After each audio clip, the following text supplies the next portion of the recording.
Yang kedua, kiatnya berinfak, bersedekah. Ikhwani dan akhwati rahimakumullah, renungi baik-baik apa yang saya sampaikan. Pangkal kaya dalam Islam menjadi orang yang sangat kaya raya, melimpah apapun yang dia inginkan adalah bersedekah, bukan menabung. Kita punya prinsip dasar karena kita pakai sistem ekonomi kapitalis lah, sistem ekonomi apalah, orang non muslim, bukan dari Allah lah. Sistemnya adalah menabung pangkal kaya. Makin sering nabung, maka makin kaya. Ini dalam Islam tertolak, nggak ada. Pangkal kaya keluarin di jalan Allah, tuh kaya akan datang. Perhatikan, beda sekali. Orang yang nabung sibuk dengan tabungan, bukan tidak boleh ya, boleh nabung, tapi bukan seperti umumnya orang kalau dia nabung sudah punya 1 juta mau 10 juta, 10 juta mau 100 juta, 1 juta mau 1 miliar. Dan orang kalau targetnya begitu, susah untuk bersedekah, itu susah. Karena dia harus punya target nabung.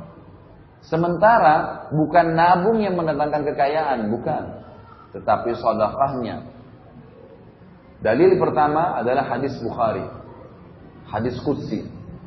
Kata Allah Azza wa Jalla, Nabi SAW bersabda, Allah SWT berfirman, Ya bena Adam, anfik alaih. Wahai anak Adam, sedekah dulu di jalanku, aku akan bersedekah padamu. Keluarin dulu di jalanku, baru aku kasih. Dan ini fakta lapangan banyak ya. Hadis Bukhari, riwayat yang lain kata Nabi SAW, dulu di kalangan Bani Israel ada 2 orang bersahabat. Waktu itu kebetulan keduanya dan masyarakat sekitar wilayah mereka sedang menunggu turunnya hujan dari langit. Peceklik, panas. Si A, dari 2 orang ini anggaplah si A dan si B. Kita kasih inisial. Karena Nabi SAW mengatakan 2 orang saja. Supaya mudah dipahamin, si A dan si B. Si A ini melihat ada awan, gumpalan awan hitam lewat di atas kebunnya. Lalu dia mendengar suara dari situ, kata Nabi SAW yang mengatakan, turunkanlah hujan di kebunnya fulan. Namanya temannya dia dari sebelah, si B. Maka dia pun mengikuti awan tersebut, ternyata betul melewatin kebun dia di atas kepalanya, kemudian berhenti di kebun temannya dan turun lebat. Kebun-kebun lain gak ada yang kena air. Cuma dia saja temannya. Penasaran, dia tanya, apa yang kamu lakukan dengan kebunmu? Sampai Allah Azza wa Jalla memberikan kamu air hujan, kami gak dikasih. Apa kata dia? Rahasianya ikhwan, saya mengeluarkan dari keuntungan kebun ini, langsung begitu untung, sepertiganya saya keluarkan di jalan Allah. Sepertiga langsung. Sepertiganya saya kembalikan ke modal usaha. Sepertiganya lagi saya pakai untuk kebutuhan keluarga saya. Allah turunkan hujan di saat lagi tidak ada air. Ada ipar saya di Ternate. Kakak saya kebetulan perempuan yang nomor 2, semoga Allah menjaga mereka semua, menikah dengan satu dokter THT dari Ternate di kota Makassar. Kakaknya beliau, ini di kota Ternate, saya pernah ceramah sampai ke sana, alhamdulillah. Kemudian ngobrol-ngobrol, pulang ceramah sekitar jam 11, jam 12 malam. Saya ngobrol-ngobrol sama kakak ipar saya ini. Sementara kami asyik ngobrol, dia lagi tanya beberapa hukum. Tiba-tiba kebetulan rumah mereka masih menggunakan seng, gitu kan. Ada suara ribut, parang gitu. Saya kaget. Karena memang suaranya kayak batu yang besar dilempar gitu. Saya nggak tahu. Kemudian dia tertawa, dia senyum gitu. Dia bilang itu suara mangga yang jatuh. Oh iya, di belakang rumahnya ada pohon mangga beneran jatuh. Memang suaranya besar sekali, kayak suara batu yang besar gitu. Dia bilang ini mangga. Orang sana bilang mangga madu. Kalau saya tidak tahu di sini. Kalau di Jakarta bilang mangga mana lagi. Biasanya kalau dipotong itu ada percik-percik madunya gitu kan, kayak madu manis. Ini mangga madu nih, orang Ternate bilang. Mau coba? Ini masak di pohon. Oh, boleh. Diambillah sama dia, dipotong. Saya makan berdua gitu, sambil ngobrol-ngobrol. Terus ada satu kalimat yang diucapkan sama dia, saya jadikan sebagai bahan ceramah, subhanallah. Dia bilang, ini pohon mangga saya tidak pernah berhenti berbuah sepanjang tahun. Setahu saya, gitu kan, setahu sebatas ilmu saya, nggak ada mangga berbuah sepanjang tahun itu. Pasti ada musimnya, gitu kan. Bisa 6 bulan sekali, bisa setahun sekali, gitu kan. Maka dia bilang ini sepanjang tahun. Saya bilang sama dia, kenapa kok bisa? Dikasih bibit tertentu, kan? Atau mungkin di sini lembab, hujan terus. Dia bilang enggak. Pohon mangga saya ini enggak pernah saya larang orang ambil. Pohon mangganya enggak pernah dia larang. Kemudian ikhwani, saya sudahlah selesai pembicaraan dengan dia, istirahat. Besok pagi habis sholat subuh, kemudian sudah mulai agak terbit matahari, saya ke belakang rumahnya pamit. Saya mau lihat pohon mangganya. Pohon mangga itu mungkin tingginya cuma 3 meter. Saya lihat dengan mata kepala sendiri. Dan rumahnya tidak besar, kecil. Subhanallah, pohon mangga itu saya belum pernah lihat sehidup saya, semua hidup saya pohon mangga seperti itu. Pohon yang cuma 3 meter, daunnya lebat, buahnya itu saking banyaknya, dan beratnya itu sampai tergantung mau kena ke lantai, ke paving bloknya dia. Dan pohon ini ternyata setengahnya pohon itu di dalam rumahnya dia, setengah lagi di luar pagarnya. Gitu. Dia pas keluar, dia bilang sama saya, ini yang di dalam rumah, ini yang saya pakai dengan keluarga saya. Yang di luar tuh tepat seperti setengah, kayak terbagi 2 pohon itu. Setengahnya lagi siapapun lewat mau ambil silahkan. Sampai kadang-kadang pedagang lewat ngambil, dijualin sama dia, dibiarin. Terus saya bilang, oh ini rahasianya. Di Jakarta saya bilang, dan di sini juga saya bilang sama antum sekalian. Bedakan dengan kondisi kita coba. Pohon mangga kita kalau ada buahnya, diapain buahnya? Dibungkus, diikat. Kalau perlu tulis, jangan dicabut. Gimana nggak cuma 2-3 buah yang keluar gitu? Susah, pelitnya luar biasa gitu. Nggak bisa. Keluarin, Allah kasih keajaiban tuh. Antum mau lihat efeknya seketika. Coba nanti kalau lagi mampir di satu rumah makan, gitu kan? Antum makan, misalnya rumah makan apa yang enak. Antum makan misalnya 30.000 atau 50.000 rupiah. Selesai makan, antum merasa nikmat. Alhamdulillah, syukuri Allah. Kemudian coba beli makanan yang seperti antum makan. Persis sama. Lauknya sama, nasinya sama-sama. Persis bungkus, satu lengkap. Keluar cari siapapun kasih. Niat sedekahin. Sebagai tanda syukur karena Allah sudah kasih saya ini, saya balas dengan itu. Lihat bagaimana responnya Allah nanti datang rezekinya. Dan ini melebar ya, ini bukan kemana-mana. Bisa saja dengan 1 bungkus nasi, Allah nggak balas kita dengan 1 bungkus nasi, tapi mungkin Allah kasih kesehatan 3 bulan, 1 tahun. Mungkin nanti ada yang traktir kita makan berulang-ulang, mungkin macam-macam. Ada kisah yang menarik, kisah ulama tabi'in yang bernama Abdullah ibn Mubarak. Abdullah ibn Mubarak rahimahullah terkenal ulama tabi'in yang masyhur dengan kesolehannya. Dan dia bersahabat dekat dengan ulama tabi'in yang lain bernama Fudail bin Iyad rahimahullah semuanya. Ini 2 orang ini terkenal sekali. Jadi hampir subhanallah, apalagi kalau berbicara tentang masalah tazkiyatun nafs, ya, kesucian hati, jiwa. Ini 2 orang ini selalu muncul namanya nih. Abdullah bin Mubarak dan Fudail bin Iyad. Ini 2 orang saling bersahabat. Tentu ada kisah-kisah masa lalu mereka, tapi saya bahas langsung ke the point. Ada satu perilaku yang menarik nih. Keduanya ini kebetulan orang kaya raya, pengusaha, ya. Tentu Fudail bin Iyad dulu ini bekas perampok, tapi sadar. Ada kisah sendiri bagaimana dia sadar ya. Saya nggak bahas itu. Setelah dia sadar, dia belajari agama, dia mulai hafal Quran, jadi ulama dan akhirnya jadi pengusaha. Bersahabat dekat dengan Abdullah bin Mubarak. Ada satu tradisi yang mereka lakukan menarik nih. Jadi Abdullah bin Mubarak sama Fudail bin Iyad ini suka janjian. Sholat subuh kita sholat di masjid A, misal contoh. Ya. Kemudian duhur, asar, maghrib kita pisah tempat. Misalnya nanti Abdullah bin Mubarak bilang sama Fudail bin Iyad, nanti kamu duhur, asar, maghrib, kamu sholatnya di masjid B, C, D. Nanti saya sholat di masjid E, F, G. Di Isya, nanti kita ketemu di masjid H. Jadi subuh mereka satu masjid, Isya mereka satu masjid. Jadi 3 waktu sholat mereka pisah. Jadi kalau temannya sholat di masjid ini, dia sholat tempat lain. Untuk apa? Di 3 waktu sholat itu, duhur, asar, dan maghrib, tidak meluangkan waktu terlalu banyak. Habis sholat 5 waktu, khusus saja, mereka itu selalu janjian untuk mencari siapa orang yang masih tinggal di masjid dan ibadah apa yang sedang dikerjakan. Misal, ada orang di pinggir masjid sana lagi baca Quran, didatangin sama dia. Kenapa anda baca Quran? Apa motivasinya? Oh ini. Jadi dia dapat ilmu lagi. Ada orang di sana di ujung sujudnya lama. Ditanya sama dia, kenapa anda sujud lama? Apa motivasinya? Ada yang, apa saja ibadah yang dia lihat di masjid itu saja. Kalau nggak ada ya sudah. Tapi kalau ada, duhur, asar, maghrib. Nanti isya mereka saling sharing. Nih tadi saya ketemu ini nih, tadi saya lihat begini. Jadi tiap hari selalu dapat kisah-kisah baru gitu. Dari orang-orang yang melakukan ibadah. Untuk meningkatkan kualitas ibadah mereka. Dan ini satu perilaku yang luar biasa ya. Saya sarankan ikhwani diri saya dan juga diri antum sekalian. Tentu kalau saya bilang ikhwani, kalau kita globalkan masuk semua akhwat ya.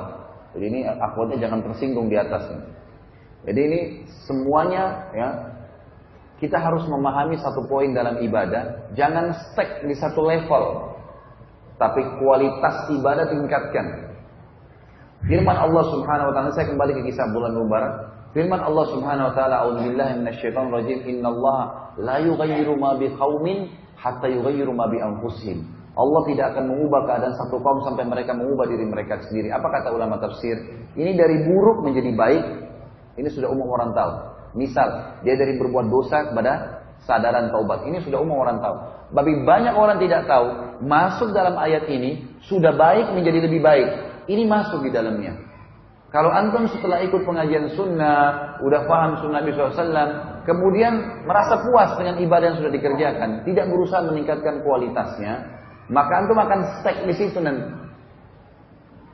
Ikhwani, kita dianjurkan untuk meningkatkan kualitas. Selalu berusaha, jangan pernah berhenti menuntut ilmu, jangan pernah berhenti untuk minta dinasihatin, jangan pernah berhenti untuk selalu meningkatkan apapun yang kita kerjakan. Kalau kita biasa sedekah 1.000 rupiah, sekarang kita sedekah 2.000 rupiah. Kalau kita biasa 2.000 rupiah, kita tingkatkan 5.000 rupiah. Kalau sekarang kita terima zakat, tahun depan bagaimana saya mengeluarkan zakat. Selalu, beda orang yang punya target dan dia sudah mulai melangkah, Allah akan mudahin tuh. Yang penting dia ubah dulu, dia mulai dulu. Seperti bola salju. Saya kayaknya sadar ini Ustaz umur 35 tahun, 40 tahun. Susah saya hafal Quran. Nggak bisa, jangan bilang begitu. Tidak ada kata terlambat. Mulai dulu, coba dulu. Kita belum coba sudah berhenti, sudah putus asa. Enggak, itu syaitan. Harus begitu. Begini rasionalnya. Kalau ada dua orang pegawai, si A dan si B. Dua-duanya diterima kerja di satu perusahaan. Dengan gaji tertentu, dengan jam kerja yang sama, juga dengan pekerjaan yang sama misalnya. Bedakan antara orang punya target dengan tidak. Orang yang tidak punya target, ikhwan. Orang yang tidak punya target. Misal si A, dia nggak punya target. Jadi pegawai gaji 2 juta, udah dapat fasilitas sebagai pegawai baju seragam. Udah, dia bilang cukup deh saya begini. Itu nggak salah. Nggak salah dia. Tetapi beda dia dengan si B. Ini si A tadi ya. Ini si B lain. Si B ini begitu masuk di perusahaan, langsung dia petakan perusahaan itu. Jabatan-jabatan yang ada di situ, jenjang-jenjang karirnya, apa saja syaratnya, fasilitasnya apa, dan dia target mencari yang tertinggi. Maka kita temukan nanti si B ini dan si A 10 tahun kemudian, si A tetap dalam kondisi kerjaannya sampai rambutnya sudah ubanan semua, pensiun itu cuman bekerja di situ saja, nggak naik levelnya. Kita temukan si B 10 tahun kemudian sudah jadi direktur perusahaan. Nah, dia punya target. Kalau antum lagi kuliah di kampus, nilai lulus 10 dan nilai tertinggi 10 dan nilai lulus 6, kalau target kita 10, maka pastikan kita bisa insya Allah dengan izin Allah sampai 10, karena kita akan mulai mencari jalan bagaimana sampai ke 10 kan. Kita akan sampai ke 10 atau minimal dekat dengannya 9 atau 8. Kalau kita targetnya 6, nilai pas lulus, maka yang terjadi kita bisa 6 atau di bawahnya. Bisa nggak lulus. Bedain. Kita selalu dianjurkan untuk menaikkan kualitas. Kata Nabi SAW, janganlah seseorang berkata, dulu saya pernah sholat malam. Itu dulu. Dulu saya waktu umur 17 tahun pernah sholat malam selama setahun. Dulu, nggak usah khawatir, tercatat, aman. Allah sudah siapkan sekretaris tanpa digaji di pundak kanan kita. Nyatat semua. Gak pakai disuruh, dicatat sama dia. Sampai detail-detailnya dicatat. Menghayalnya pun dicatat. Gak dibayar, gak diapa. Gak ada apa-apa. Tapi sekarang, besok, lusa, karena tiap hari punya buku lembaran amal nih. Harus dipikirin tuh. Masalah kualitasnya. Inilah yang dilakukan oleh Abdullah bin Mubarak dengan Fudail bin Iyad. Ringkas cerita ikhwani. Abdullah bin Mubarak satu waktu pergi umroh ke Mekah. Sahabatnya Abdullah tinggal di Irak. Mereka tinggal di Irak soalnya. Waktu tiba di Mekah, kata Abdullah bin Mubarak, saya masuk ke Mekah. Begitu saya mau tawaf, pakai baju ihram, saya lihat di dalam sekitar Ka'bah, masyarakat Mekah lagi mau pada ngumpul. Dan pada saat mereka lagi pada ngumpul, rupanya imamnya Masjid Haram dan juga gubernurnya Mekah pada saat itu mengumpulkan masyarakat untuk sholat istisqa. Karena menurut Abdullah bin Mubarak, dalam sejarah sampai di harinya beliau, belum pernah terjadi air di Mekah kering sampai sumur Zam-Zam pun hampir kering pada saat itu. Kecuali pada saat itu. Maka dia bilang, semuanya diajak sholat. Saya pun ikut sholat istisqa. Begitu selesai sholat, imamnya balik ke hadap ke makmum seperti sunnah Nabi SAW, mengingatkan mereka tentang masalah dosa, taubat, agar kembali kepada Allah Azza wa Jalla. Diingatkanlah seperti itu. Maka pada saat dia bilang sementara diingatkan, biasanya kalau doa dan sholat kita diterima, maka minimal mendung, minimal. Panasnya kurang, maksimal turun hujan langsung setelah istisqa. Gitu. Tapi di situ dia bilang, saya tidak lihat ada tanda-tanda itu. Tetap terik matahari, panas. Dia bilang, tiba-tiba mata saya melihat ke salah satu sudut pintu Masjid Haram. Di sana ada satu orang yang masuk, kulitnya hitam pekat, bajunya kumuh biasa sekali. Imamanya sudah tua, sudah lusuh. Masuk mencari salah satu sudut Ka'bah yang tidak ada orang sholat di situ. Jadi misal kita ibaratkan, maaf, HP ini Ka'bah, maka misalnya ada sisi di sekitar sini, ya, yang orang sholat, dia cari sudut yang tidak ada orang supaya tidak ketahuan gitu. Karena waktu itu jumlah masyarakat masih sedikit. Kata Ibnu Mubarak, saya lihat orang itu, perhatikan dia masuk, kemudian dia sholat di salah satu sudut Ka'bah. Lalu mulailah dia hadap kiblat, dia bertakbir. Kata Abdullah bin Mubarak, jangan tanyakan bagaimana indahnya sholatnya orang itu. Dari takbir Allahu Akbar, tenang, tumaknina luar biasa. Baca tenang, ruku Allahu Akbar, tenang, dinikmatin semua gerakannya. Karena memang setiap gerakan dan bacaan berpahala, ikhwan. Kemudian sami Allahu liman hamidah, sampai salam, indah. Kata Ibnu Mubarak, saya belum pernah lihat ada orang sholat seindah itu. Luar biasa. Dan kemudian Ibnu Mubarak bilang, saya dekatin. Tapi orang itu tidak tahu lagi didekatin dari belakang. Tiba-tiba orang ini selesai salam, mengangkat tangan ke langit sambil mengatakan, aqsamtu bika rabbi an tunazzil alaihim matara. Aku bersumpah atas namamu wahai Tuhanku, turunkanlah hujan untuk mereka tuh yang lagi sholat istisqa. Kata Ibnu Mubarak, kejadian aneh luar biasa, ajaib luar biasa. Tiba-tiba mendung, hujan turun lebat. Orang-orang di sana bersorak gembira, bersyukur sama Allah. Mereka pikir hujan turun karena sholat mereka. Ibnu Mubarak bilang, tapi saya yakin bukan karena mereka, karena orang ini. Dan orang ini subhanallah, begitu saja turun hujan, dia tutup doanya, keluar dari masjid. Nggak ngomong, nggak apa. Nggak bilang, hei ini saya yang berdoa, nggak. Keluar. Abdullah bin Mubarak ini karena dia selalu cari orang yang lebih soleh dari dia, dikejar sama dia orang itu. Orang ini jalan keluar dari masjid, lorong demi lorong, selesai sampai. Dia datang ke masjid cuma untuk doain orang sebelum turun hujan tuh. Dia datang sampai dia masuk orang demi orang, tiba di satu rumah di tengah-tengah pemukiman masyarakat Mekah. Di situ tuh ada rumah besar, di depan pintu rumah ada satu orang badannya besar, kulit hitam juga. Orang ini berikan salam masuk ke dalam. Abdullah bin Mubarak dari jauh dikejar. Begitu tiba dia berikan salam kepada orang yang badannya besar depan rumah. Assalamualaikum warahmatullahi wabarakatuh. Dia jawab, Waalaikumsalam warahmatullahi wabarakatuh. Kata Abdullah bin Mubarak, boleh saya tanya? Dia bilang, ya silahkan. Ini rumah siapa? Kata yang di depan pintu, ini rumah saya. Rupanya ini pemilik rumahnya. Abdullah bin Mubarak tanya, yang tadi masuk itu siapa? Kata yang punya rumah ini, itu salah satu budak saya. Budak bisa diperjualbelikan ya kawan. Kalau mereka penasaran, budak, dia bilang ini. Kata Abdullah bin Mubarak, boleh nggak saya tanya lagi? Oh silahkan. Bagaimana ibadahnya orang itu? Kata tuannya, jangan anda tanyakan ibadahnya orang ini. Luar biasa.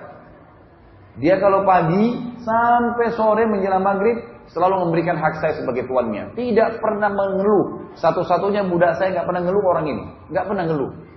Dan malam hari dia tidur beberapa saat, kemudian dia ibadah sholat malam sampai pagi, memberikan hak Tuhannya. Dan yang luar biasa kata tuannya, ini saksi bahasan kita berhubungan dengan poin yang kedua masalah infak. Dia tuannya bilang, kalau saya memberikan gajinya 2 dirham. Kalau kita misalnya hitung hadirin itu 5.000 rupiah, berarti 10.000 rupiah saja. 2 dirham gajinya saya kasih, maka gitu kan, dia mengeluarkan 1 dirhamnya untuk orang susah, orang miskin, dan 1 dirham dipakai sama dia. Bisa ditangkap gak maksudnya? Kalau antum terima gaji 1 juta, 500.000 dikeluarin untuk orang susah. Padahal antum susah. Jadi ternyata mengeluarkan sedekah tidak butuh tunggu kaya. Sampai kapan antum mau tunggu kaya baru sedekah? Tapi di sini kita lihat dia mengeluarkan setengah gajinya, ikhwan. Ini gak gampang ini. Setengah gaji dikeluarkan sementara dia susah. Kata Abdullah bin Mubarak, itu sebabnya. Boleh nggak saya beli budak ini? Kata tuannya, tuan rumahnya bilang apa? Maaf, saya nggak jual. Budak ini banyak berkahnya. Maka Abdullah bin Mubarak bilang, saya Abdullah bin Mubarak. Cuma zaman dulu nggak ada foto, orang nggak tahu bagaimana wajahnya ini. Cuma dengar nama, ini orang alim, ulama besar nih. Ya, salah satu rujukan tabi'in, belajar dari sahabat langsung. Maka tuannya orang hitam itu bilang, Anda belum barang dari Irak? Dia bilang, iya. Kalau gitu saya jual. Bilang, ini orang soleh nggak masalah, dijual lah. Abdullah bin Mubarak niatnya ingin membawa budak ini kemana? Ke Irak. Ketemu sama temannya, Fudhal bin Iyad. Ini ada orang nih luar biasa, angkat tangan ke langit, turun hujan langsung. Satu Mekah semua nggak diijabah, dia diijabah. Di tengah jalan, dalam perjalanan, Abdullah bin Mubarak tidak ngomong apa-apa. Ini budaknya tanya, wahai tuan, maaf bisa saya tahu kita mau kemana? Gitu ya. Maka Abdullah bin Mubarak bilang, mulai sekarang jangan kau panggil saya tuan, karena kau tuan saya. Kata budak itu, kenapa Anda bilang begitu? Abdullah bin Mubarak di sini mengakui kekeliruan kecilnya. Dia bilang, saya menceritakan kepada dia, ya, dan saya menyesal kenapa saya ceritakan. Dia bilang, saya mengatakan tadi waktu lagi sholat istisqa di Masjid Haram, saya ikut sholat. Dan saya melihat tidak ada tanda-tanda diterimanya sholat kami. Dan saya melihat Anda masuk pada saat itu di masjid. Saya lihat Anda sholat dan saya tahu Anda berdoa kepada Allah. Dan saya yakin hujan turun karena doa Anda. Budak ini waktu dengar kalimat tersebut mengatakan, apakah Anda melihat itu Tuhan? Dia bilang iya. Kata budak ini apa? Bisa Anda izinkan saya sholat 2 rakaat? Kata Mubarak, silahkan. Dengar sholat ini pasti bagus nih. Maka yang terjadi budak itu pun kata Mubarak berwudu. Wudunya sangat luar biasa, tenang, sempurna semua anggota tubuhnya. Terus hadap kiblat sholat. Dia bilang, jangan tanyakan indahnya sholatnya. Sama persis dengan waktu di masjid tadi. Takbirnya tenang, rukuknya tenang. Dia tidak seperti tidak ada orang di sebelahnya. Banyak sholat sampai selesai haknya dikasih. Begitu selesai salam, dia mengucapkan satu kalimat. Dia mengatakan, Al-ana ya Rabb. Artinya, sekarang wahai Tuhanku. Tiba-tiba apa ya ikhwani? Mati orang itu. Meninggal. Budak ini mati. Ini bisa nyata. Ini akan dipindahin dulu. Meninggal orang ini. Abdullah bin Mubarak periksa cek, meninggal. Dan cuma berdua di jalan di padang pasir. Maka Abdullah bin Mubarak mengatakan, saya pun mengurus jenazahnya. Saya mandikan semampunya, saya kafani semampunya, saya kuburkan di situ lalu saya tinggalkan. Saya pun menuju ke Irak lalu saya bilang sama sahabat saya Fudhal bin Iyad, wahai Fudhail, demi Allah saya bertemu dengan seseorang di Mekah yang kau sama saya tidak ada apa-apanya ibadahnya. Lalu Abdullah bin Mubarak menceritakan kepada kita nih. Dia kan tuannya, dia bilang, kemungkinan besar si budak ini waktu dia berdoa, waktu dia sholat, yang dia sebelum meninggal, dia berdoa dalam sholatnya mengatakan, ya Allah, kalau seandainya ibadahku setelah ketahuan doaku kamu ijabah di masjid itu menjadi riya, matikanlah aku. Kalau seandainya tidak, maka hidupkanlah aku.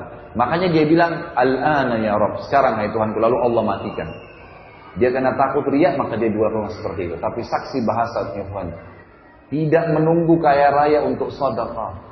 Setengah gaji dikeluarin. Dan kalau antum berikan Allah, berikan yang terbaik. Coba, saya mau tes. Jujur tapi ya. Hah? Kalau celengan masjid lewat, antum punya 1000 baru, 1000 tua, yang mana dimasukin? Hah? Senyum-senyum aja nih, gak ada yang nyaut. Banyak orang tidak memahami poin ini.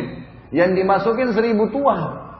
Bahkan kadang-kadang tidak malu subhanallah, dikorek kantongnya cari koin yang paling kecil. Celengannya juga seng, bunyi, teng gitu.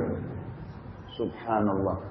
1000 tua yang antum taruh ini, minta sama Allah Pak, kesehatan, kekuatan, keturunan, selamat dari neraka, masuk dalam surga, rewel. Dengan 1000 tua. Bagaimana bisa? 1000 baru masukkan. 1000 tua pakai belanja di luar sana. Karena itu harta antum yang sebenarnya tuh. Kata Nabi SAW dalam hadis Bukhari Muslim, hartamu yang sebenarnya, yang kau infakkan di jalan Allah.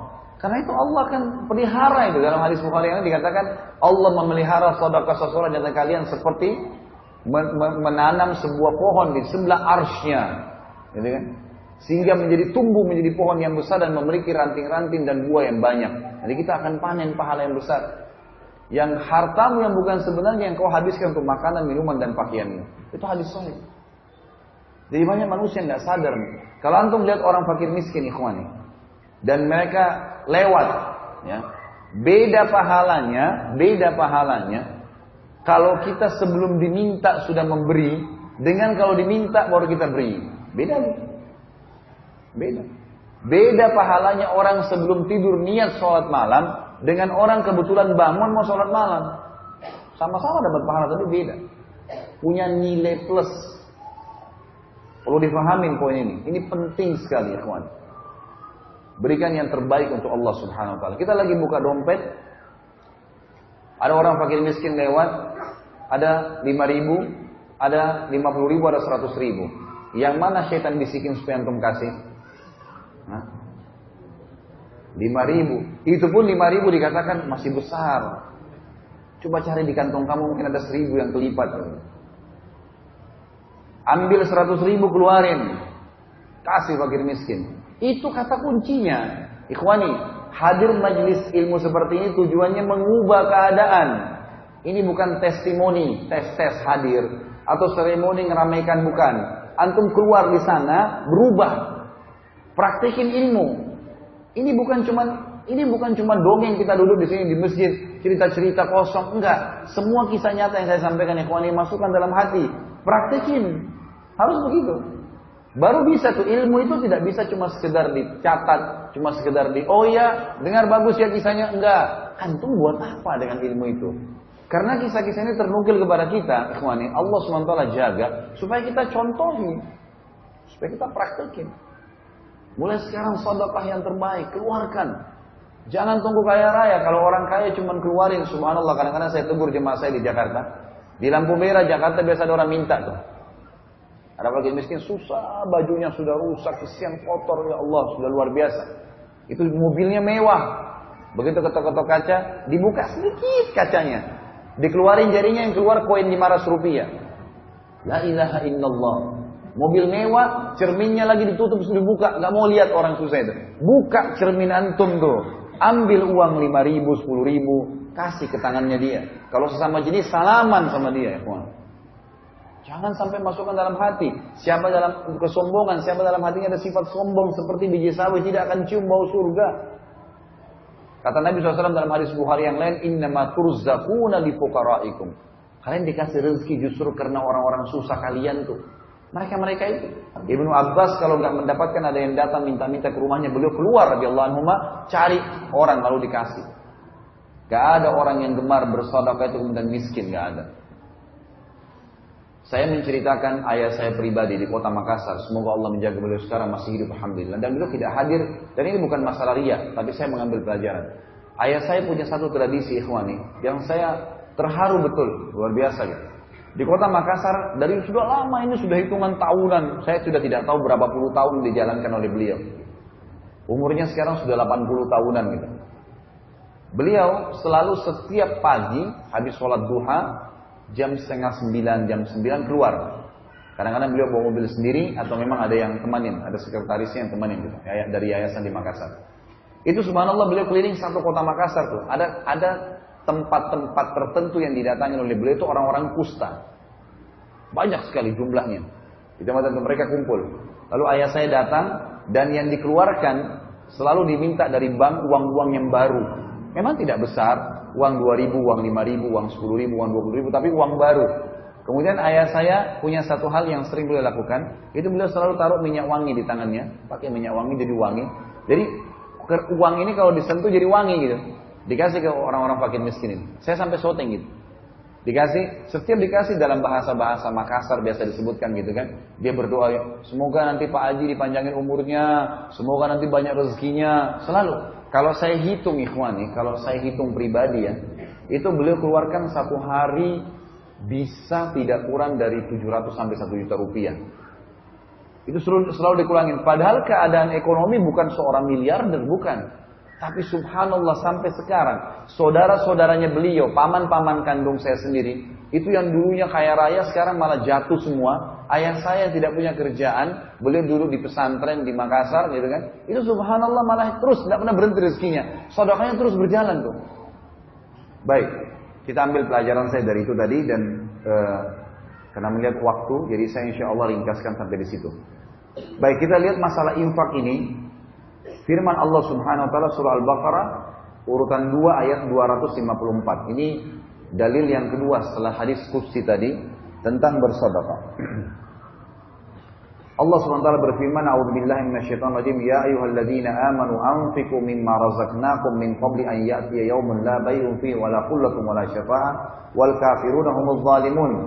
Hai orang-orang yang beriman, berinfaklah apa yang kami berikan rezeki kepada kalian sebelum datang hari kiamat nanti. Nggak ada transaksi, nggak ada kasih sayang, nggak ada saling tolong menolong. Dan orang-orang kafir mereka lah orang-orang yang zalim. Jadi kalau bahasa saya pribadi, ikhwani, kalau misal kita meninggal dunia dan memiliki rekening yang banyak uangnya, sementara kita masih jarang bersedekah, pastikan antum akan menyesal. Kenapa nggak disodokahkan? Maka sodokahkan, maka akan batang hasil yang luar biasa. Dalam riwayat sahih disebutkan Abdurrahman bin Auf pernah kedatangan satu peti keuntungan dari dagangannya. Kemudian beliau tidak bisa tidur dan beliau berkata, waktu istrinya tanya, kenapa Abdurrahman? Dia bilang, saya nggak bisa tidur, gelisah lihat keuntungan ini. Maka dia pun akhirnya mengatakan, saya akan sodokahkan. Kata istrinya, sodokahkan. Dia sodokahin. Habis semua malam itu. Dikeluarkan jalan Allah. Besok datang 2 peti. Dikeluarin lagi, lusa datang 3 peti. Sampai Abdurrahman bin Auf menjadi miliardernya sahabat. Ini tentu akan ada bahasan sendiri. Tapi itu buktinya. Kemudian surah yang lain, surah Ibrahim urutan 14 ayat 31 sampai 34. A'udzubillahi minasyaitonirrajim. Qul li ibadiyalladzina amanu yuqimus sholata wa yunfiqu mimma razaqnahum sirran wa alaniyatan min qabli an ya'ti yaumun la bay'un fihi wa la khilal. Katakanlah kepada hamba-hambaku yang beriman, mereka dirikan sholat, mereka mengeluarkan apa yang telah kami berikan kepada mereka, rezeki, makanan, pakaian, uang, dan seterusnya. Baik secara sembunyi-sembunyi atau terang-terangan. Jadi kadang-kadang di depan umum ada orang yang minta, nggak mungkin kita nolak, gitu kan? Sebelum datang hari yang tidak ada transaksi dan tidak ada lagi kasih sayang, maksudnya hari kiamat di mahsyar. Kita tahu firman Allah SWT, A'udzubillahi minasyaitonir rajim, yafiru mar'u min akhi wa ummihi wa abi wa sahibatihi wa bani. Pada hari kiamat orang lari dari saudara kandungnya, dari ibu dan ayahnya, dari pasangan hidupnya dan juga dari anak-anaknya. Karena susah pada saat itu. Maka tidak lagi transaksi. Kata Allah, yang menyuruh kalian sholat dan menginfakkan apa yang kalian inginkan, apa yang kalian dapatkan rezeki supaya bertambah rezeki kalian. Allah bilang, Allahul ladzi khalaqas samawati wal arda wa anzala minas samai ma'an fa akhraja bihi minas thamarati rizqan lakum. Allah lah yang telah menciptakan langit dan bumi dan juga menurunkan dari langit air, kemudian mengeluarkan dengan air itu buah-buahan sebagai rezeki buat kalian. Itu yang menyuruh kalian dirikan sholat dan mengeluarkan infak di jalannya. Wa sakhkhara lakumul fulka litajriya fil bahri bi amri wa sakhkhara lakumul anhar, dan dia juga yang telah menundukkan lautan sehingga bahtera-bahtera kalian bisa mengaung di atasnya, bisa jalan di atas air itu, sehingga kapal-kapal ini bisa memuat kebutuhan manusia, bisa mengambil kekayaan-kekayaan laut dari hewan-hewannya, ikan dan seterusnya. Dan juga Allah tundukkan buat kalian sungai-sungai. Wa sakhkhara lakumus syamsa wal qamara da'ibain, dan juga dia menundukkan buat kalian matahari dan bulan yang da'ibain, rutin. Setiap pagi begini terbit sampai terbenam malam, kemudian malam ada bulan, terus begitu memenuhi kebutuhan manusia. Wa sakhkhara lakumul laila wan nahar, dan dia juga telah menundukkan buat kalian malam dan siang. Wa ataakum min kulli ma sa'altumuh, dan Dia memberikan kepada kalian semua yang kalian minta. Wa in ta'uddu ni'matallahi la tuhsuha. Kalau kalian ingin menghitung nikmat Allah maka kalian tidak akan mampu. Innal insana lazalumun kafar. Sesungguhnya manusia itu zalim terhadap dirinya sendiri. Dia tahu dengan bersyukur, dengan bersedekah bisa bertambah tapi dia tidak mau. Kafar, suka memungkiri nikmat Allah Subhanahu wa taala. Yang ketiga adalah halalan thayyibah. Menikmati yang halal dan meninggalkan yang haram. Halal yang Allah bolehkan, haram yang Allah larang, gitu kan? Jauhi semua. Pokoknya haram sedikit pun jangan sentuh. Syubhat saja tinggalkan, tak perlu. Antum tidak akan mati gara-gara tinggalkan yang haram, tidak. Kadang-kadang ada orang kena gengsi, restoran ini dikenal namanya. Ini syubhat, mungkin halal, mungkin enggak apa-apa deh, yang penting saya coba, nggak bisa. Sedikit masuk yang haram bisa berbahaya. Ingat sabda Nabi SAW dalam hadis Bukhari, lahmun nabata min suhtin an-naru awla bihi. Daging yang tumbuh dari hal yang haram maka neraka lebih pantas baginya. Allah Subhanahu wa taala menyuruh kita menikmati yang halal dan thayyib. Halal yang dibolehkan, halal thayyib ini berkualitas. Jadi termasuk mensyukuri nikmat ikhwani dan akhwati adalah kalau kita punya ada anggur dengan harga 50.000 per kilo dan ada anggur harganya 100.000 per kilo. Antum mampu beli yang 100.000, beli yang 100.000, itu bukan mubazir. Tapi itu termasuk bagian dari syukur nikmat. Termasuk bagian dari syukur nikmat. Kita pengen baju, ada baju harga 50.000, ada baju 100.000. Dan kita mampu beli yang 100.000, beli yang 100.000, nggak apa-apa. Yang penting dalam kaidahnya ulama bilang la ifrat wala tafrit. Ifrat itu terlalu berlebihan dan tafrit terlalu pelit, berada di tengah-tengahnya. Tidak perlu juga kita punya 100 lembar baju. Tidak perlu juga kita punya 10 mobil, tapi boleh dalam Islam menggunakan kendaraan yang mewah, rumah yang bagus, memakan makanan yang berkualitas, itu semua diperintahkan dalam agama. Pernah Abu Hanifah kedatangan seseorang muridnya yang berantakan bajunya, rambutnya juga berantakan, hadir di majelisnya. Abu Hanifah rahimahullah seorang ulama mazhab 4, salah satunya dan terkenal dengan kekayaannya. Beliau pedagang, pemasok terbesar di Irak waktu itu, sutra, kain sutra. Imam Abu Hanifah selesai bubar pengajian melihat orang itu masih ada lalu dipanggil. Kata Imam Abu Hanifah rahimahullah, coba kamu ke mihrab, angkat sejadah saya, ambil apa yang dibawa sejadah. Maka orang ini pun datang, mengangkat, ternyata di bawah ada sekitar 500 dirham uang. Lalu kata orangnya di bawah, ini imam. Imam ini kayak kita sekarang kiai atau guru gitu. Ini, kata Abu Hanifah, ambillah, perbaiki keadaanmu. Ambil. Imam Abu Hanifah mau sedekahkan gitu. Orang itu tiba-tiba mengatakan kalimat yang aneh gitu. Dia bilang, tapi saya orang kaya imam, saya nggak butuh. Kata Abu Hanifah, kalau begitu, melihat keadaannya dia berantakan, bajunya kotor, rambutnya berantakan. Maka Imam Hanifah mengatakan, mana kau dari sabda Nabi SAW? Inna Allah yuhibbu an yara athara ni'amiha ala abdi. Allah suka melihat bekas nikmatnya pada hambanya. Jadi di sini kita dibolehkan. Jangan pernah antum mengatakan dengan pakai baju kumuh, baju kotor, makan roti kering bagian dari Islam. Sama sekali tidak. Nabi SAW menggunakan baju dari kain kutun Yaman. Nabi SAW memiliki kuda yang terbaik. Nabi SAW suka menjaga kebersihan dan wangi badannya, pakaiannya dan seterusnya. Gitu ya. Tapi Nabi SAW tidak berlebih-lebihan. Tidak berlebih-lebihan. Allah SWT mengatakan tentang masalah ini dalam surah Al-Ma'idah urutan 5 ayat 87 sampai 88. A'udzu billahi minasyaitonir rajim. Ya ayyuhalladzina amanu la tuharrimu thayyibati ma ahallallahu lakum wa la ta'tadu. Hai orang-orang yang beriman, jangan kalian haramkan kebaikan-kebaikan. Maksudnya gara-gara mau perhitungan akhirnya tidak mau beli makanan yang lebih enak. Enggak boleh. Asal jangan beli berlebihan, jangan mubazir, gitu kan. Jangan kalian haramkan kebaikan-kebaikan yang telah Allah halalkan buat kalian dan jangan ta'tadu, jangan berlebihan. Innallaha la yuhibbul mu'tadin. Allah tidak suka dengan yang berlebihan. Wa kulu mimma razaqakumullahu halalan thayyiban. Makan, minum, nikmatin apa yang telah Allah siapkan sebagai rezeki yang halal, yang boleh dan thayyibah, yang berkualitas. Wattaqullaha alladzi antum bihi mu'minun. Bertakwalah kepada Allah yang kalian kepadanya beriman. Dalam surah An-Nahl urutan 16 ayat 114, Allah SWT juga berfirman, A'udzubillahi minasyaitonirrajim. Fakulu mimma razaqakumullahu halalan thayyiban washkuru ni'matallahi in kuntum iyyahu ta'budun. Makanlah dan minumlah apa yang telah Allah jadikan sebagai rezeki kalian yang halal, yang dibolehkan saja dan thayyibah serta yang berkualitas, dan bersyukurlah, syukuri nikmat-nikmat Allah itu kalau kalian kepadanya menyembah. Yang keempat adalah memperbanyak istighfar. Memperbanyak istighfar. Jadi 4 sampai 10 ini saya ringkaskan. Memperbanyak istighfar. Istighfar kepada Allah SWT. Jadi selalu memperbanyak astagfirullah, astagfirullah, astagfirullah.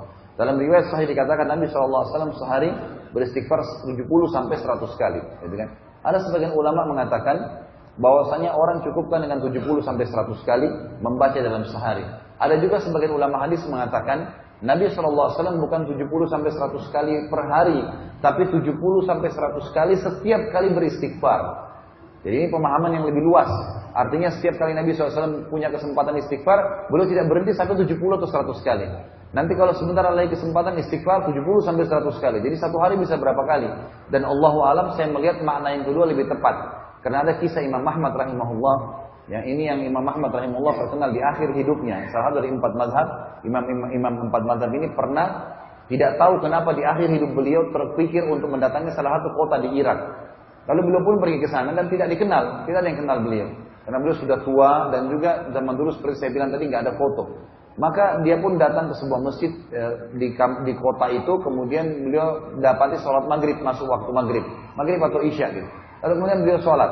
Setelah selesai sholat isya, beliau kena musafir, tidak ada orang dikenal di kampung itu, dia juga tidak tahu kenapa dia ke sana. Dia bilang hatinya tergerak sekali untuk datang. Dia bilang saya pun ambil menuju ke sudut masjid lalu saya tidur, baring.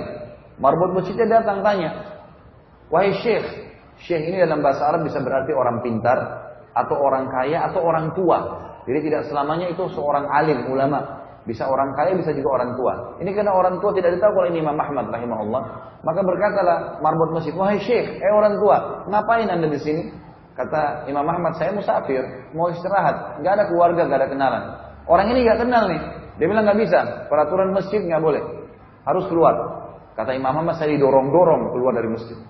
Dan ditutup pintu masjid, lalu kemudian marbot itu pun jalan mau pulang. Imam Ahmad bilang, saya lihat ada teras masjid.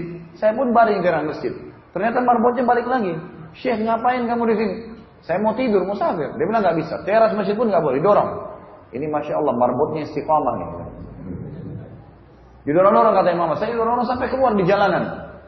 Begitu saya didorong keluar dari jalanan, saya belum tahu mau kemana. Di sebelah masjid rupanya ada satu rumah. Rumah orang ini pembuat roti. Lagi buat adonan roti, dia lihat Imam Ahmad, dia teriak, Syekh, di sini aja, ke rumah saya. Dia dengar rupanya dari pembicaraan antara Imam Ahmad sama marbot masjid ini. Datanglah dia ke tempat roti tersebut, ada sebuah ruangan. Ini tempat bisnisnya dia saja gitu. Rumahnya ada.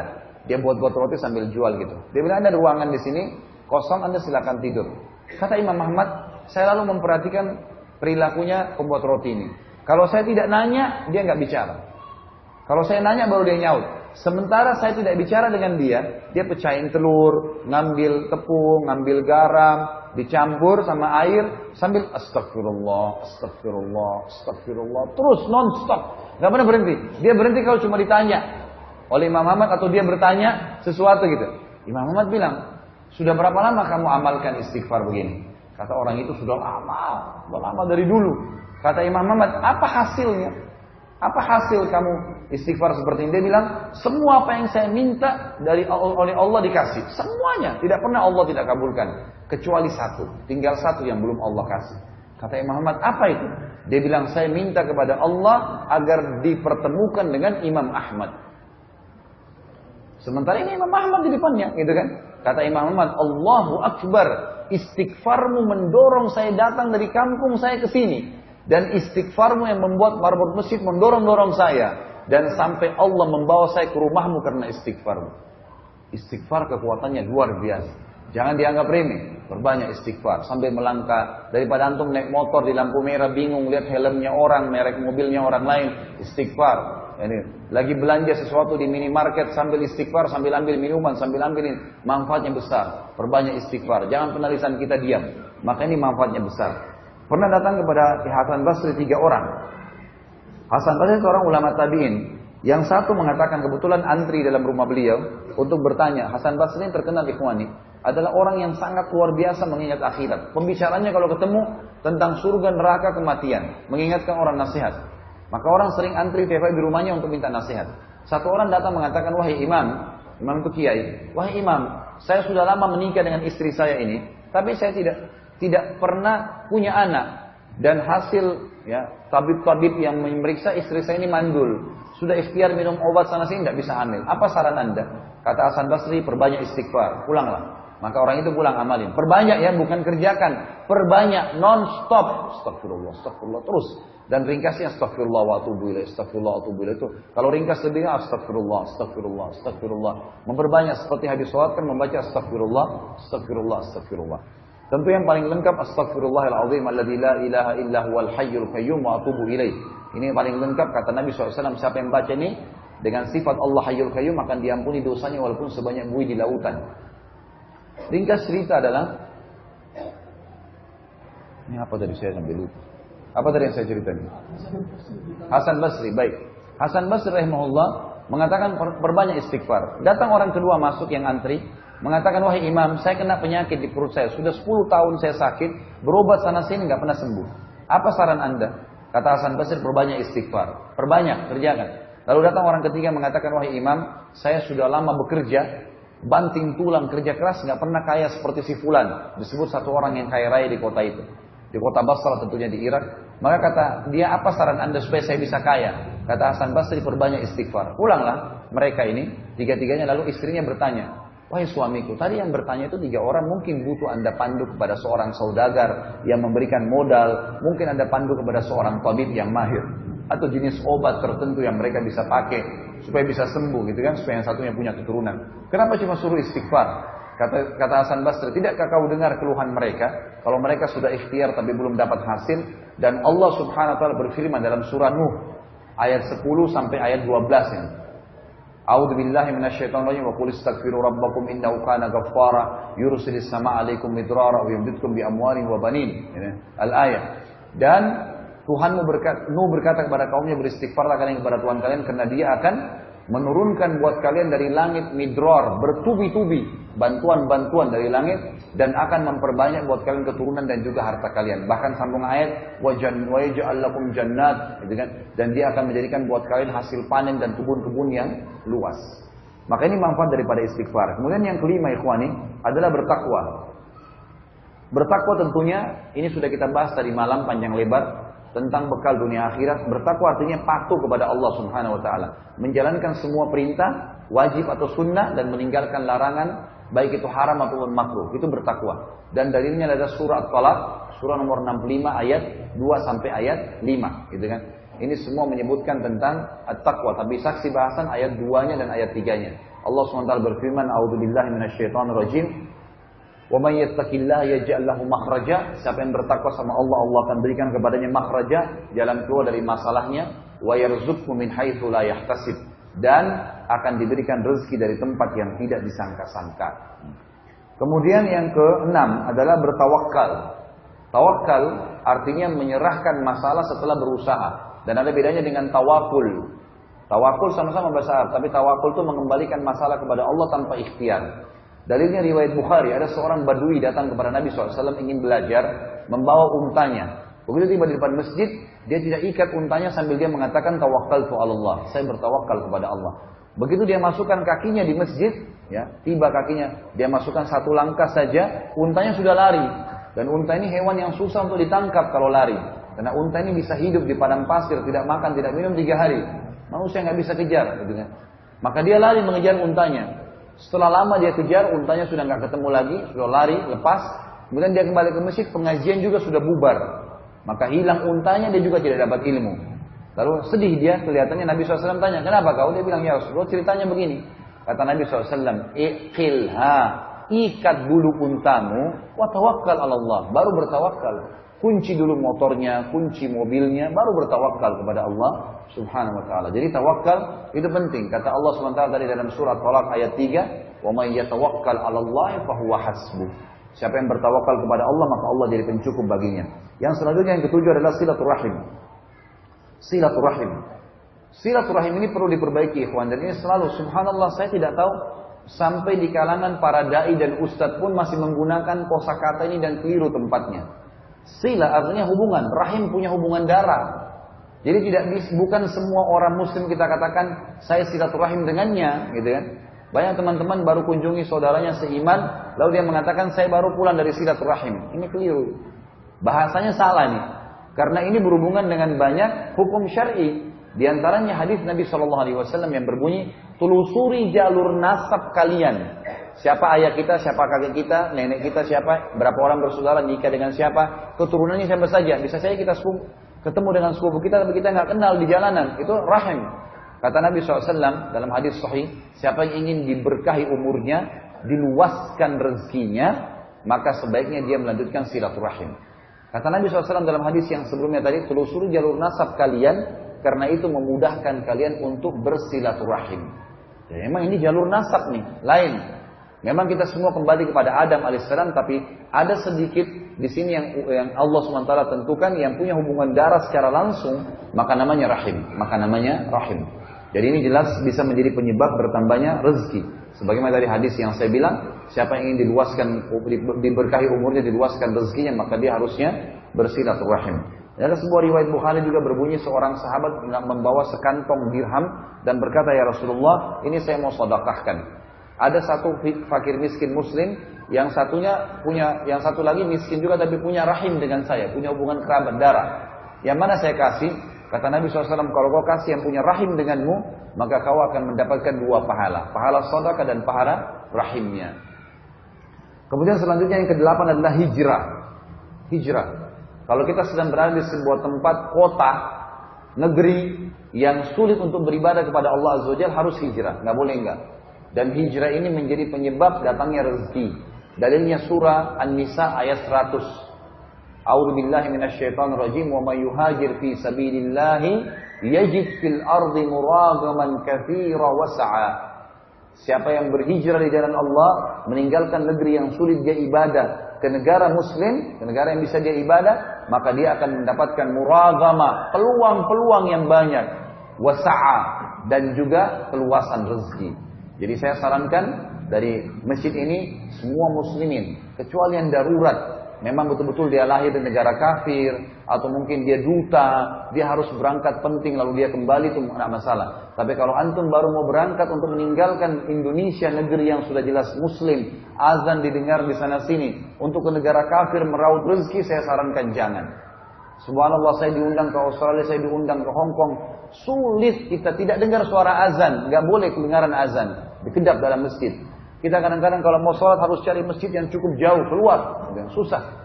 Bahkan kemarin saya sholat di Hong Kong itu musola kecil tempat, di atasnya malah tempat praktek obat-obatnya orang non Muslim, gitu kan? Nggak ada tempat sudah. Ini masalah. Ada masjid tapi seperti itulah keadaannya. Maka tidak boleh kita bertahan. Ingat sabda Nabi SAW, renungi hadis ini, ana bari'un mimman asya baina adhuril musyrikin. Saya berlepas diri dari orang yang sengaja hidup di tengah-tengah orang musyrik. Yang ke-9, haji dan umrah. Haji dan umrah. Seringnya kita mengerjakan haji dan umrah ini penyebab datangnya rezeki. Ya. Jadi saya sarankan teman-teman, kalau Allah berikan kelebihan rezeki, berhenti sudah ke negeri-negeri kafir. Lagi liburan, lalu kemudian pergi ke Eropa, pergi kemana-mana untuk liburan. Ngapain? Habis-habisin duit. Susah, gitu kan? Susahnya itu cari makanan halal susah. Hiburannya jelas hiburan seperti mereka. Kenapa nggak umrah? Sudah umrah Ustaz. Kenapa nggak haji? Sudah haji Ustaz. Umrah dan haji lagi. Dalam sabda Nabi SAW yang sahih, kata Nabi SAW, riwayat Hakim dalam kitab Mustadraknya, kata Nabi SAW, haji dan umrah yang dikerjakan secara berkesinambungan akan menghilangkan kemiskinan dan kesusahan hidup sebagaimana api menghilangkan karat dari besi. Jadi umrah haji itu menyebabkan kekayaan. Ya. Orang menjadi mudah. Subhanallah, tidak ada orang kurang umrah haji itu kemudian miskin, tidak ada. Pasti orangnya sudah dicukupi oleh Allah Subhanahu Wa Taala. Dan subhanallah, berapa banyak keluarga yang tadinya liburan mereka ke Eropa, akhirnya dia sibuk sama istrinya di dalam kamar hotel, anaknya pun jadi rusak, berzinalah, kebarlah, mabuk-mabukan. Setelah mereka alihkan umrah, gitu kan, pergi umrah, anak-anaknya keluar jam 2 malam, jam 3 malam pun mereka nggak perlu khawatir, karena di Mekah dan di Madinah dari kamar hotel ke masjid. Kalaupun ke mall, mallnya nggak ada musiknya, perempuan semua tutup aurat. Apa yang terjadi? Anak-anak mereka malah berubah total sampai ada yang minta supaya diberikan travel oleh ayahnya dan sudah tidak mau lagi ke Eropa kalau liburan, maunya berangkat umroh dan haji. Satu hal yang luar biasa. Saya pernah jalan dengan satu pengalaman dengan salah satu jemaah saya. Saya waktu itu kebetulan dia orang mampu dan masya Allah tinggal di Irian. Dan orang ini asli turunan Sulawesi, tentunya dari orang Bugis. Kemudian duduk sama saya tinggal sama saya satu kamar. Waktu itu kebetulan kisahnya kita 4-5 tahun yang lalu dan biayanya sekitar 30 juta bintang 5. Waktu dia satu kamar sama saya, selesai sholat lagi ngobrol-ngobrol, saya bilang, Pak, Bapak bayar berapa umrah? 30 juta Ustaz. Besar nggak? Dia bilang, ya sedang, karena memang beliau orang kaya, Masya Allah. Terus saya bilang, Pak mau nggak kita hitung-hitungan pahala yang kita bisa jangkau saja ya, dan kita bandingkan dengan pengeluarannya Bapak yang 30 juta. Dia bilang, bisa Ustaz. Saya bilang, bisa, tapi yang ada dalilnya saja. Contoh, saya bilang, kita hitung satu aja ya, pahala sholat yang Bapak akan dapatkan karena sholat di Masjid Haram Mekah. Oh baik Ustaz. Baik, Nabi SAW bersabda, sholat di Masjid Haram Mekah sama dengan 100.000 kali dibandingkan tempat lain. Kan gitu? Hadis. Tentu Madinah 1.000 kali, di masjid itu 1.000 kali. Tapi kita ambil contoh Mekah, waktu saya kasih contoh. Mekah 100.000 pahala. Saya bilang, Pak, satu hari sholat wajib itu cuma satu kali. Subuh, duhur, asar, maghrib cuma satu kali. Kalau kita hitung 100.000 kali lipat, berarti kalau satu hari satu kali kita anggap 100.000 hari. 100.000 hari. Kalau 100.000 hari itu dibagi dengan jumlah hari satu tahun, 365 hari, akan keluar angka kalau saya tidak salah itu 274 tahun. 274 tahun. Jadi satu kali sholat di Haram Mekah sama 274 tahun sholat di Indonesia, gitu kan? Itu kalau sholat sendiri. Kalau sholat berjamaah, hadis sahih riwayat Imam Ahmad, kata Nabi SAW, sholat seseorang di antara kalian di rumahnya, di pasarnya dibandingkan masjidnya, perbandingannya 25 kali lipat. 25 kali lipat. Kalau 274 tahun dikali 25, 6.500 tahun sekian. Saya bilang, coba Bapak kali-kalikan tuh. 6.500 tahun sekian satu sholat. Kalau dibagi dengan 30 juta nggak ada nilainya. Belum lagi dijanjikan orang yang keluarkan umroh dan haji ini diluaskan rezekinya. Sebagaimana hadis sudah saya sebutkan sebelumnya. Belum lagi hadis riwayat Muslim yang berbunyi, sholat sendiri dan sholat berjamaah perbandingannya 27 derajat. Tadi 25 kali lipat itu pahalanya. 27 derajat beda. Kata Ibnu Abbas radhiyallahu anhu, satu derajat ke derajat yang di atasnya itu di surga nanti yang 27 derajat. Perbedaan sholat sendiri dengan berjamaah itu 500 tahun jaraknya. Berarti kalau 27 derajat 500 tahun kali 27 itu sekitar 12.500 tahun sekian perbedaan derajat di surga.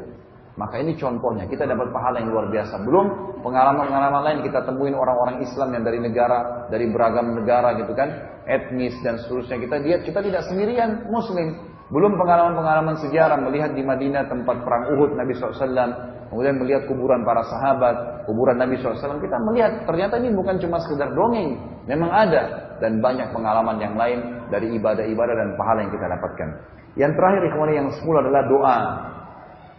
Selalu berdoa kepada Allah Azza wa Jalla dan jangan berhenti masalah doa ini. Kalau doa ini tentunya ringkas definisinya adalah curhat. Ya, penyampaian kebutuhan kita kepada Allah Subhanahu wa taala, gitu kan? Dan ini ya, kalau mau diterima oleh Allah lakukan 5 hal. 5 poin diterimanya doa. Yang pertama ikhlas kepada Allah Subhanahu wa taala, ikhlas. Enggak ada yang lain. Ikhlas semua ini. Wa ma umiru illa liya'budullaha mukhlishina lahu dinahu hunafa, al-ayat. Allah tidak perintahkan mereka kecuali untuk mengikhlaskan. Jangan karena riya, jangan karena mau dipuji, jangan karena terpaksa, jangan karena rutinitas, memang karena ikhlas kepada Allah SWT. Dan di sini kata Nabi SAW, ya, kenalilah Tuhanmu di waktu kamu lagi senang, dia akan kenali kamu pada saat kamu lagi susah. Jadi walaupun kita lagi sehat, minta. Saya bilang tadi kata kuncinya, lebih besar pahalanya minta dipertahankan nikmat daripada sudah hilang nikmat baru kita minta dikembalikan. Yang pertama ikhlas. Yang kedua, ya, tidak tergesa-gesa dalam ucapan lisan dan dalam menunggu proses penerimaannya. Kata Nabi SAW dalam hadis Bukhari Muslim, yustajabu li ahadikum ma lam ya'jal. Pasti diterima seseorang di antara kalian permintaannya selama tidak tergesa-gesa. Kata para sahabat, wa kaifa ya'jal ya Rasulullah? Bagaimana cirinya orang yang tergesa-gesa? Beliau mengatakan, qala yaqulu da'autu wa lam yustajabu li fatarakat du'a. Dia mengatakan saya sudah berdoa tapi belum lihat hasilnya, maka dia pun meninggalkan doa. Doa itu punya proses. Kalau kita itu sudah sunnatullah. Kalau kita lapar bilang ya Allah, hilangkan lapar saya. Apa yang terjadi? Apakah setelah doa lapar kita langsung hilang spontan? Tidak. Tapi kita akan dapat makanan, kemudian kita mengunyahnya, kemudian diproses oleh usus, baru laparnya hilang. Kalau kita capek, ya Allah hilangkan capek saya. Allah buat kita ngantuk, tidur berapa jam, baru capeknya hilang. Kalau kita sakit, dokter dimudahkan oleh Allah memberikan obat dan ada dosis 3 hari, 1 minggu. Kita minum, ikuti dosisnya maka kita akan sembuh. Ada prosesnya, nikmatin proses itu. Yang ketiga, adalah menjauhi makanan, minuman, pakaian haram. Kata Nabi SAW dalam hadis Bukhari, seseorang yang rambutnya berantakan, bajunya kotor, tidak pakai alas kaki, mengatakan, ya Allah berikan, ya Allah kasih, tapi Allah tidak berikan. Bagaimana Allah bisa kasih sementara makanan, pakaian, minumannya haram? Nggak boleh. Yang keempat, tidak meminta yang haram. Dia sendiri tidak minta yang haram. Ya, dan tidak berdoa di tempat yang haram. Ini yang keempat. Jadi misal, tidak bisa orang bilang, ya Allah berikan saya rezeki karena saya mau berzina. Misal. Atau dia meminta di tempat-tempat yang haram, syirik, meminta-minta kepada jenazah yang sudah mati, di pohon yang dianggap keramat, ini semua tidak diterima oleh Allah Subhanahu wa taala. Kalaupun ada yang datang kepada dia itu bukan hasil doanya, tapi rezeki yang sudah tercatat untuknya tadi. Jadi tidak ada hubungannya sama perbuatan syiriknya. Dan yang terakhir, yang kelima, maksimalkan waktu diijabahnya doa. Ada antara azan dan iqamah, sepertiga malam, pada saat hujan turun, musafir, ya. Kemudian orang yang terzalimi pada saat perang sedang berkecamuk. Ini semua waktu-waktu mustajab doa. Orang-orang yang sedang haji di Masy'aril Haram, di Arafah. Nabi SAW berdoa dari habis asar sampai terbenam matahari. Ini semua waktu-waktu yang memang digunakan untuk berdoa kepada Allah Subhanahu wa taala, tentu saja ya, dengan keikhlasan tadi dan poin-poin yang lainnya. Ini kurang lebih ikhwani 10 poin kiat untuk menambah rezeki kita, dan mari kita amalkan bersama-sama. Tentu saya berdoa kepada Allah Subhanahu wa taala semoga yang hadir di sini dan seluruh muslimin dimanapun mereka disembuhkan penyakitnya yang masih sakit, juga dibayarkan, dilunasi utangnya oleh Allah Subhanahu wa taala yang masih terhitung utang, diberikan hidayah orang yang belum dapat hidayah, dimudahkan mengamalkan orang yang sudah mendapatkan ilmu, dan seluruh muslimin di seluruh pelosok dunia yang sedang tertindas di Palestina, di Syria, di Yaman, di Myanmar, dimanapun mereka berada. Allah SWT berikan kemenangan dan memuliakan Islam dengan tangan-tangan mereka, dan juga Allah kokohkan kaki-kaki mereka, serta Allah Subhanahu wa taala partisipasikan kita bersama mereka di pahala, baik dengan doa, jiwa, dan juga harta kita. Dan yang terakhir adalah semoga Allah Subhanahu wa taala menyatukan kita di surga firdausnya tanpa hisab, sebagaimana Ia satukan kita di majlis yang mulia ini. Selebihnya saya kembalikan kepada moderator.